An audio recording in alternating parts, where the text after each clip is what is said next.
Um, Now it's quite different because they're building new places and new people coming in. And Right. like today, when I was doing the cleaning in Kenau, those faces I never seen before. They are from some people from new blocks and stuff.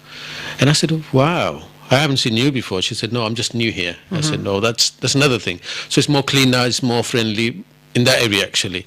So there's some positiveness there. But people used to say there's a part of Stepney also. Bad news is that people used to say this is the place where you can find cheapest drugs in Europe.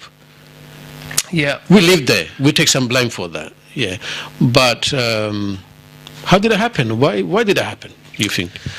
Well, I mean, it's not a perfect place. So we have some fantastic people. We have some lovely, beautiful things that happen all the time. But there are issues as well. And I think over a long time, the East End of London, I mean, historically, is known as a place where the poorest people lived in the UK. And it's been like that for generations and generations. And so there are problems that have been there over many, many years. And drugs really issues, which you just raised, for example, is really is not the issue itself. It's a symptom. It's a symptom of deeper issues that cause people to get involved with drugs.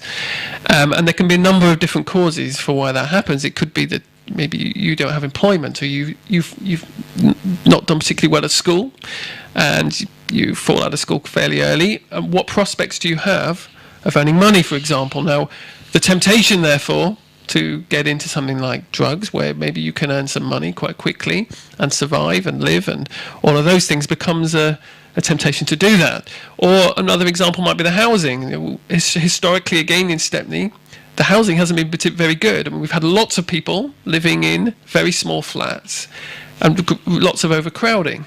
So again, people often find themselves out, particularly young people, they're out on the streets because they can't really be at home because there's just either too many people, they haven't got any space to themselves. And so I think it's those kind of things. It's things like housing, it's things like jobs that cause issues like drugs. Ultimately, they become the symptom of a much deeper issues that are going on. And we see that in Stepney because historically we've had a lot of problems, a lot of difficulty, and life is quite difficult for some people.